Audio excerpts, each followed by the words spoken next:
नमस्कार। जय जय राम, जय श्री राम, जय हो बागेश्वर धाम सरकार, जय हो हनुमान जी महाराज। मेरे प्यारे सभी दर्शक, आज के इस वीडियो में बहुत ही शानदार, रोचक और मजेदार कहानी लेकर के आया हूँ। आज की जो कहानी है, दो ठगों की कहानी है। वास्तव में यह कहानी आपके दिल को छू जाएगा, साथ ही साथ आपके जीवन में आपको बहुत कुछ ऐसी नई चीजें भी सिखा करके जाएगी। इसलिए आप इस कहानी के अंत तक अवश्य ही बने रहिएगा। तो बस चलिए इस कहानी को अब हम लोग बिना देरी के शुरू ही कर देते हैं। तो बहुत पुरानी एक बात है कि एक गांव, जिस गांव का नाम था लोचनपुर गांव में एक जो है आदमी रहता था जिसका नाम था राघव। उस घर में राघव और राघव की पत्नी माला दोनों लोग रहते थे। और राघव का यही काम था कि अपने गांव में लोगों को जो है ठगी विद्या करके, अपने इधर उधर जाल में फंसा करके लोगों से वह जो है पैसा ऐंठ लेता था और धन जो ऐंठ लेता था और बाद में देता नहीं था। इस तरीके से राघव के बारे में उस लोचनपुर गांव का हर व्यक्ति जान चुका था कि हाँ, यह लोगों को ठगता है और झूठ बोल करके इधर उधर अपने जाल में फंसाता है। अब एक दिन उसकी पत्नी माला ने कहा कि देखो जी, आप काफ़ी दिन हो गए और अच्छे खासे रकम नहीं है, पैसे नहीं है, ऐसे तो काम नहीं चलेगा। मैं कुछ नहीं जानती, आप कहीं से भी पैसे लाइए, किसी को ठग करके लाइए, कैसे भी लाइए, लेकिन लाइए तो लाइए ही। बेचारा वह राघव कहता है, यार मैं कैसे बताऊं, अब मेरे को लगभग सब लोग जानते, मेरे पर कोई विश्वास नहीं करता, तो मैं ठगूँ तो ठगूँ किसको, कुछ समझ नहीं आ रहा है। लेकिन कहता चलो ठीक है, कोई बात नहीं, कुछ मैं आज रात को मैं सोचता हूँ और कुछ दिमाग में अगर आएगा तो मैं अवश्य कल किसी न किसी तरीके से कुछ तो व्यवस्था करूंगा ही करूंगा। राघव रात भर सोचता है और सोचते सोचते उसके दिमाग में एक जो ख्याल आता है कि उसके पास जो एक पीतल की मूर्ति है, और अगर उस पीतल की मूर्ति पर अगर वह सोने का पानी चढ़वा देता है और फिर वह किसी को उसके माध्यम से जो है ठगी का काम कर सकता है। फिर वह अगले दिन उठा और वह पीतल की मूर्ति को लिया, छोटी सी मूर्ति थी, और सुनार के पास चला गया। जब सुनार के पास गया तो उसने कहा कि भाई ये देखो, इस पर जो सोने का पानी लगाना है। तो वह सुनार कहता क्यों, अरे आज किसको ठगने वाले हो? तो उस राघव ने कहा देखो भाई, मैं तुमसे अब झूठ क्या बोलूं, मैं तुम्हारे ही गांव का हूं और अब मैं ये सब ठगी विद्या ठगों को करना बिल्कुल मैं छोड़ दिया, अब मैं शरीफ हो गया हूं।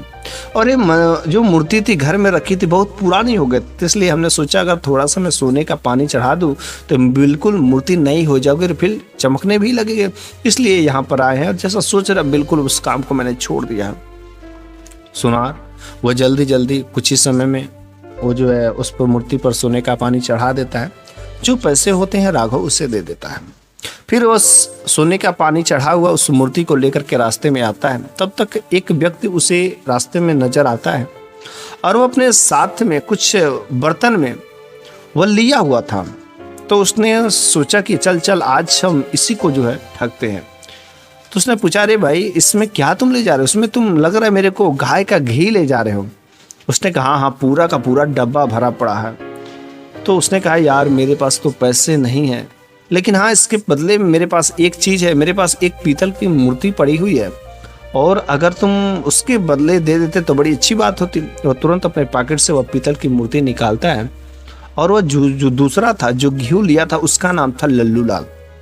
अब लल्लू लाल जैसे ही राघव के हाथ से उस मूर्ति को लेता है, उसको अगल बगल आगे पीछे करके देखता है, वह तुरंत देखता है अरे ये तो सोना है, और ये कह रहा पीतल की है, ये कहीं मूर्ख है, इसको पता नहीं है, इस कारण से लग रहा है कहीं पाया है, इसको पता नहीं कि सोने की इतना अच्छा सौदा तो मेरे को कभी मिलेगा ही नहीं। वो कहता ठीक है, कभी मिलना तो फिर से दोबारा कुछ दे देना, और नहीं दोगे तो भी चलेगा, और ये मूर्ति के बदले तुम जो जाओ ले जाओ, घी ले जाओ। फिर वह उस घी को लेकर के चला आता है और वह उस मूर्ति को ले जा करके लल्लू लाल जो है अपनी पत्नी राधा को देता है। कहता कि देख राधा, कितने दिनों से हम सोच रहे थे कि तुमको सोने के कुछ गहने बनवा दे, लेकिन आज देखो बहुत बड़ी हमने बाजी मारी है, और आज जो इतना सारा धन मिलेगा, एक सोने की मूर्ति, इसको हम लोग हल्का हल्का तोड़वा करके जितनी सारी तुमको वो गहने बनवाना है तुम बनवा लो। और राधा भी उसको देख करके पा करके बड़ा ही खुश होती, कहती कि अगली सुबह हम चलेंगे सुनार के पास में और वहाँ पर इसमें से हम अपने जो कुछ गहने बनवाऊंगे। वो लल्लू लाल कहता है ठीक है कोई बात नहीं, आज हम लोग मस्त से खा करके पी करके मस्त से सोते हैं।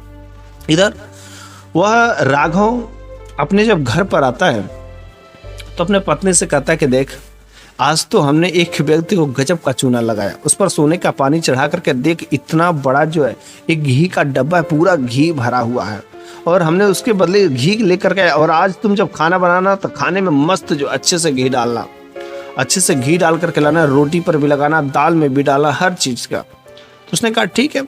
अब जो है राघव की पत्नी उधर माला जो है खाना बनाती है, लेकिन खाने में घी डालना भूल जाती है। उसके सामने शाम का समय भोजन आता है तो चावल दाल रोटी सब्जी खूब अच्छे से बनता है। तो वह राघव कहता है, अरे भाई किस चीज़ की अब कंजूसी कर रही हो खाने में, इस दाल में अच्छे से घी डालो ना। तो माला जो है घी ऊपर से थोड़ा सा निकालती है और डाल देती है। तो राघव कहता है, अरे यार तुम जीवन भर कंजूसी करोगे, अरे दाल कितने दिनों के बाद मेरी 4-5 चम्मच जो अच्छे से मिला ना, रोटी पर भी तू अच्छे से लगा, चावल में भी मिला, हर तरीके से मिला। बस वो 4-5 चक्कर जैसे ही वह निकालता है तो अंदर से कुछ अलग प्रकार का स्मेल आता है। और जब वह देखता है चखता है उस दाल को तो कह रहा है, अरे यार तुम एक खाना बनाई हो, गोबर बनाई हो। उसने कहा गोबर? तो कहता कि अच्छा गोबर तो मैंने नहीं बनाती, लेकिन रोज का खाना तो अच्छा लग रहा है, क्यों गोबर जैसे लग रहा है। फिर वह बड़ा सा कलछुल लेता है और उसको शक होता है कि कहीं ये डब्बे में तो नहीं कुछ है, और जब वह डब्बे में कलछुल डालता है तो पूरा का पूरा अंदर जो गोबर भरा पड़ा रहता है। अब वह समझता है करिए यार कैसा किया, और वह उस घी को रख देते हैं सब। उधर सुबह होता है, लल्लू लाल की पत्नी राधा जो है उस मूर्ति को उठाती है और ले चलती सुनार के पास में, और चलती है अपना कुछ गहने बनवाने। लेकिन जब सुनार के पास में उस मूर्ति को ले जाती है तो सुनार पहले उस मूर्ति को जांच परख करता है, तुरंत तो बता देता है कि इस पर बस सोने का पानी चढ़ा हुआ है, और यह सोना नहीं है बल्कि यह पीतल है, पीतल, और इससे कोई गाने नहीं बन सकते। बस राधा का दिमाग खराब हो जाता है। वह बस भगी भगी दौड़ी दौड़ी आती है और उस पीतल को अपने पति के ऊपर, लल्लू लाल के ऊपर फेंक देती। कहते अरे वो तुमको चूना लगा करके चला गया, चूना, और देख तू समझा कि मैं जो अच्छा काम किया, नहीं नहीं देख तेरे से को भी ठग गया। वो समझता कि यार वो मेरे को भी ठग गया, तो मैंने भी तो उसके साथ वही किया, ऊपर हल्का सा घी का परत लगा करके और अंदर सारा का सारा गोबर भर के जो मैंने उसको दे दिया, तो कैसे। लेकिन उस लल्लू लाल की पत्नी राधा कहती कि जाओ, उसको तुम जानते हो ना, पहचानते हो ना, जाओ पर इसको बता के आके उसने ये पीतल की मूर्ति क्यों दिया। वो मन ही मन सोचता है कि अरे यार चल ठीक है, उसको मैं बताता हूँ। अगर वह घी का डब्बा नहीं खोला होगा तब तो अपनी गलती मान लेगा, अगर कहीं खोल दिया होगा तब तो मेरी भी पोल खुलने वाली है। वह रास्ते में आता है और लोचनपुर गांव में प्रवेश करके उसके घर का पता कर लेता है राघव भाई के। अब लल्लू लाल मन ही मन सोचता कि अगर उसने मेरे साथ में अगर धोखा किया है तो मैंने भी तो उसके साथ में धोखा किया है ना, और मैं कहूँगा तो कैसे कहूँगा। इधर जो लल्लू लाल और इधर राघव की पत्नी, ये सब लोग घर पे बैठे होते, तब तक दूर देखते हैं कि अरे लल्लू लाल आ रहा है। और राघव तुरंत अपने पत्नी से कहता है कि देख माला, वही जो व्यक्ति है ना, वही आया, वही मेरे को घी दिया है, और चल आज मैं उसको बताता हूँ। और लग रहा है कि मैंने भी तो उसके साथ धोखेबाजी किया, और पहले देखते हो मेरे से क्या बोलता है। और जैसे ही लल्लू लाल उसके दरवाजे के पास में आता, राघव घर से निकलता है, तो लल्लू लाल कहता है अरे भाई कैसे हो, अरे तुम्हारा घर यहीं पर है क्या। उसने कहा हाँ मेरा घर यहीं पर है। उसने कहा क्या हुआ, कोई बात है क्या, मैंने जो मूर्ति दी थी ठीक ठाक है कि नहीं है। बस लल्लू लड़का था, अरे भाई पूरी की पूरी सोने की मूर्ति, क्या गजब की, मेरी पत्नी ने तो पूरा कितने सारे गहने बनवा लिए, क्यों मैंने जो घी दिया था उस ठीक ठाक है। तो फिर वह राघव का था, अरे यार तुम्हारा घी तो आज तक मैंने वैसा घी खाया ही नहीं था, क्या गजब का स्वादिष्ट घी है। ऐसा करो कि एक बात करो कि आज मेरे घर पर जो तुम्हारा दावत रहेगा, आज हम लोग खाना बनाएंगे और मस्त खा करके जाना। तो लल्लू लाल ने कहा इसमें भाई अगर तुम इतने प्यार से कह रहे हो तो भला इसमें बुरी बात क्या है, चलो आज रात तुम्हारे घर पर रुकते हैं और दावत खा के जाएंगे। शाम का समय होता है, मस्त चावल दाल रोटी सब्जी बनती है। उसने कहा भाई अब इतना अच्छा खाना बन गया तो हम लोगों के पास जो इतना फेवरेट घी है, हम लोग 2 दिन से खा रहे हैं ना, मेरा मन भर गया है, और एक्चुअली ज़्यादा मिल गया, अचानक मिला, एक ही बार खाए, हम लोगों का मन भर गया है, इसलिए हम चाहते कि तुमको शायद अपना तो बेच दिए हो, मैं तुमको खिलाना चाहता हूँ। उसने कहा ना यार मेरे को घी नहीं चाहिए। उसने कहा अरे भाई आप मेहमान हैं और मेहमानगिरी में ऐसा तो होता ही होता है। मस्त वो अपने पत्नी माला से कहता है कि देखो माला, जो मेहमान आए हैं ना मेरे दोस्त हैं, और इनकी थाली में तो मस्त 4-5 चम्मच घी, रोटी में भी लगाना हर तरीके से। और रात के समय में गोबर वाला घी का बेचारा हुआ लल्लू लाल को खाना पड़ जाता है। अब बेचारा कैसे कहे, वो गोबर वाला घी को खाना पड़ जाता है। सुबह का समय होता है, लल्लू लाल वहां से निकलने की कोशिश करता है। फिर से राघव कहता, अरे भाई साहब इतना सवेरे आप कैसे जा सकते हैं? भला सवेरे अगर कोई मेहमान घर से अगर जाता है तो खाली पेट तो हम लोग नहीं विदा कर सकते, ऐसा हम लोगों का नियम है। तो भाई तुमको खाना खा करके ही जाना पड़ेगा। और फिर सुबह के समय में भी वह गोबर वाला घी से खूब स्वागत कराए सब। बेचारा लल्लू लाल को गोबर वाला घी में दाल, गोबर वाला घी में रोटी खाना ही पड़ा। क्या करे, उसका ही दिया गया था, भला वह कैसे अपने गुड़ को खट्टा कहे। बस खा करके वह कुछ दूर चलता है, कहता है कि भाई अगर मेरे मेहमानबाजी में, मेरे स्वागत करने में किसी प्रकार की कोई कमी हो गई हो तो मुझे माफ करना। उसने कहा, हाँ मैंने तो तुम्हारे यहाँ भोजन किया, किसी प्रकार की कोई कमी नहीं, लेकिन कभी जो है तुम मेरे घर पे भी आओ, तुम्हारा स्वागत करने का मौका मिलेगा मुझे को। उसने कहा, तो देरी किस चीज़ की? अरे आज नहीं कल बोलो तो हम कल चलाते हैं। फिर जो लल्लू लाल कहता है राघव से, चल ठीक है कल ही आ जा। तो बस कल का दिन तो तय हो जाता। अभी था लल्लू लाल जब अपने पत्नी राधा के पास में जाता है तो सारी की सारी बात बता देता है, ऐसी ऐसी बात हुई है। उसने कहा, देखो उसने मेरे साथ में बहुत बड़ा गुड़ खिलाया है, और अगर वह आता है तो हम लोगों को भी कोई चाल तो चलनी ही पड़ेगी। अब लल्लू लाल अपनी पत्नी से कहता है कि देखो कोई चाल तुम बताओ। और उसकी पत्नी राधा कहती, मेरे को तो कोई चाल समझ नहीं आ रही है। लेकिन लल्लू लाल कहता है कि हाँ मेरे दिमाग में एक चाल समझ आ रही है कि जब वह कल आएगा तो हम घर पर ही नहीं रहेंगे, और जब घर पर नहीं रहेंगे तो सुबह से शाम हो जाएगी, रात्रि हो जाएगी, काफी देर रात में आएंगे, और फिर वह खाली खाली जब नहीं हम आएंगे तो फिर से अपने घर को चला जाएगा। उसने कहा ठीक है। फिर वह अगले दिन हुआ, इधर राघव जो है कहा कि चल दोस्त के यहाँ पार्टी है, चलते हैं। राघव जो दोपहर में ही चला गया। दरवाजा खटखटाता है, अंदर से उस लल्लू लाल की पत्नी राधा निकलती है। राधा ने कहा, अरे कौन? उसने कहा, अरे मेरा दोस्त ने कहा था कि आज यहाँ पर जो पार्टी मिलेगी, खाना दावत है।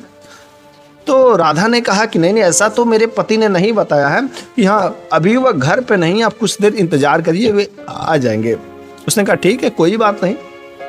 वो बाहर बैठ करके राघव जो है इंतजार करता रहता। 1 घंटा बीतता है, 2 घंटा बीतता है। तब तक जो राधा आती है, कहती कि देखिए जी हमें तो लग रहा है कि मेरे पतिदेव कहीं चले गए हैं और देर रात हमें लग सकता हो जाएगा उनको आने में। ऐसा काम करिए कि आप जो आज चले जाइए और दूसरे दिन कभी आ जाइएगा। तो लल्लू लाल ने कहा कि ना ना ना ना, मैं नहीं जाऊंगा। जब तक मेरा दोस्त आएगा नहीं तब तक हम जाने वाले नहीं हैं, चाहे भले रात क्यों ना हो जाए। बस बेचारी उसकी पत्नी राधा भी बड़े चिंतित होती कि तो जाने वाला ही नहीं है।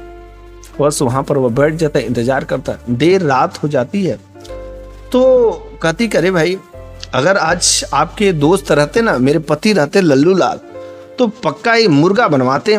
तो राघव ने कहा तो भला देरी किस चीज़ की है, जब मेरा दोस्त नहीं है तो बोलिए तो मुर्गा मैं काट देता हूँ, मैं बना देता हूँ, बस आप पका दीजिएगा। उसने कहा ना ना, मैं अपने पति के आदेश के बिना कोई काम नहीं करता हूँ। तो राघव ने कहा अरे मेरा जब दोस्त आएगा तो दोस्ती ना, बस वो तो दावत पर बोला ही था, तो भला देरी किस चीज़ की है, जल्द से बोलिए तो मैं मुर्गा बना देता हूँ। वह जबरदस्ती बाहर, तब तक एक मुर्गा था, उसमें से एक मुर्गा जो पकड़ता है और तुरंत जो बलि के घाट चढ़ा देता है और बस दे देता बना करके। कहता कि जल्द भाभी आप बनाइए और हम यहाँ पर बैठे हो सके तब तक मेरा दोस्त भी आ जाए। रात 10 बज जाती है और उधर लल्लू लाल जब आता है तो देखता करे ये तो राघव अभी भी बैठा हुआ है, यार गजब का इंसान है, और देख करके इग्नोर करना चाहता था। लेकिन तब तक राघव की भी नजर पड़ जाती है। उसने कहा अरे भाई तुम आ गए, अरे मैं तुम्हारे इंतजार में यहाँ पर कितनी देर से बैठा हूँ, चल ठीक है कोई बात नहीं है, भाभी मुर्गा बना रही है, मस्त खाना मिलेगा। उसने कहा मुर्गा बना रही है? वह अंदर जाता है तो सारी बात पता चल जाती है, अरे भाई मुर्गा बन रहा है। उसने कहा देखो चाहे जैसे भी, इसको तो दावत खाना तो नहीं खिलाना, कुछ ऐसा उपाय करना पड़ेगा कि जिससे इसको भूखा ही हम घर पर वापस लौटाएंगे। जैसे इसने मेरे को गोबर वाला घी जो खिलाया, मेरे को दिन नहीं भूल रहा है। उसकी पत्नी भी कहती हाँ जी। तो उसने कहा कि देखो हमारे पास एक चांदी का बर्तन है और एक जो कांसे का बर्तन है, तो दोनों बर्तन में जो है खाना निकाला जाएगा और चांदी वाले बर्तन में उसको दिया जाएगा, कांसे के बर्तन में हम खाएंगे। लेकिन चांदी वाले बर्तन में जो है कुछ बस सूप बस रखा जाएगा और कांसे का बर्तन जो में खूब सारी की सारी जो है मुर्गा का पीस चावल इसमें रखा जाएगा और हम कांसे में खाएंगे और ये इसको खाली दिया जाएगा। और रात्रि का समय रहेगा तो बस तो पता ही नहीं चलेगा। यही बात हुई। शाम का समय हुआ, खाना के निकालने का वैसा ही रखा गया। अब जो चांदी की बर्तन वाली बात आई तो चांदी का बर्तन इसके आगे रखा गया, कांस का उसके आगे। कांस वाले में पूरा माल भरा हुआ था, चांदी का बर्तन खाली था। तो उसने कहा देखो भाई, तुम जो मेहमान हो और मेहमान का ही हमारा काम होता है कि स्वागत करने, इसलिए चांदी वाले बर्तन में तुम खाना खाना और कांसे वाले में हम खाएंगे। बस लल्लूलाल समझ गया कि मेरे साथ जरूर कुछ धोखाधड़ी तो होगा ही होगा, इसलिए उन्होंने सोचा ना ना ना, ये तो मैं बिल्कुल नहीं कर सकता हूँ। तुम मेरे दोस्त हो और मैं तुम्हारे घर पर आया, मेरे को कोई खास इज्जत नहीं चाहिए, मैं बेइज्जत इंसान हूँ, मेरे को कांसे में ही दे दो, मैं कांसे में ही खाऊंगा। अब मैं चांदी में तो बिल्कुल नहीं, तुम मेरे को मेहमान समझते हो, मैं ऐसा बिल्कुल नहीं समझता, मैं घर का हूँ, इसलिए भैया तुम मुझसे बड़े हो, तुम जो चांदी वाले में खाओ, मेरे को कांस वाला दे दो। उसने कहा ना ना ना, ऐसा काम मत करना। बस राघव जो है लल्लूलाल के हाथों से कांसे वाला बर्तन छीन लेता और चांदी वाला बर्तन उसको दे दी जाती। अब इधर जो है राघव की बुद्धि तो तेज निकल जाती है, लल्लूलाल जो है बड़ा पछतावे में पड़ जाता, उसके हाथ में चांदी जिसमें कुछ था ही नहीं, खा लेता। अब वो खाली केवल वैसे चाट रहा है, इधर जो मस्त राघव खा रहा है, लेकिन तब तक जो है लल्लूलाल खाते खाते उसका हाथ रुक जाता, सोचने लगता है। तो राघव ने कहा अरे भाई क्या हुआ, क्या किस सोच में डूब गए। उसने कहा खाया भाई देखो आज देर रात हो गई और अब हमें लग रहा है कि हमारे घर में रोज एक जो है भूत आता है, एक दानव आता है और वो हम लोगों को खाना छीन करके ले करके चला जाता है। भाई अब वो हम लोगों को नहीं छोड़ेगा। उसने कहा यार जो भी हो आज उसको तो आने तो दो, उसको मैं बस, मेरे को बस भूख लगी, मेरे को खाना खाने दो। और तब तक जो उसकी पत्नी ने दीपक को बुझा दिया और जैसे दीपक को बुझाएगा तुरंत इसका दोस्त लल्लूलाल कहता अरे अरे अरे, वो लग रहा कि दानव आ गया, अब छोड़ेगा नहीं, अरे देख देख मेरा बर्तन लेकर के गया, मेरा बर्तन लेकर के गया। तब तक जो है वो लल्लूलाल जो राघव का कांसे वाला बर्तन छीनने लगता है और जैसे छीनने लगता है राघव तुरंत लल्लूलाल का हाथ पकड़ लेता है और जैसे हाथ पकड़ लेता है कहता है अरे भाभी जी जल्दी से लाइट जलाइए, बस पकड़ा गया दानव। आज के बाद ऐसा दानव पकड़ा है ना, वो छोड़ेगा नहीं, आज वो चला ही जाएगा। वो चिल्ला रहा है अरे मेरे को छोड़ दो, मेरे को छोड़ दो। उसने कहा ना ना मैं बिल्कुल नहीं छोड़ूंगा, तुम मेरे दोस्त को हमेशा परेशान करते हो ना, मेरे दोस्त का खाना ले जाते हो, आज मैं तेरे को खूब धोऊंगा।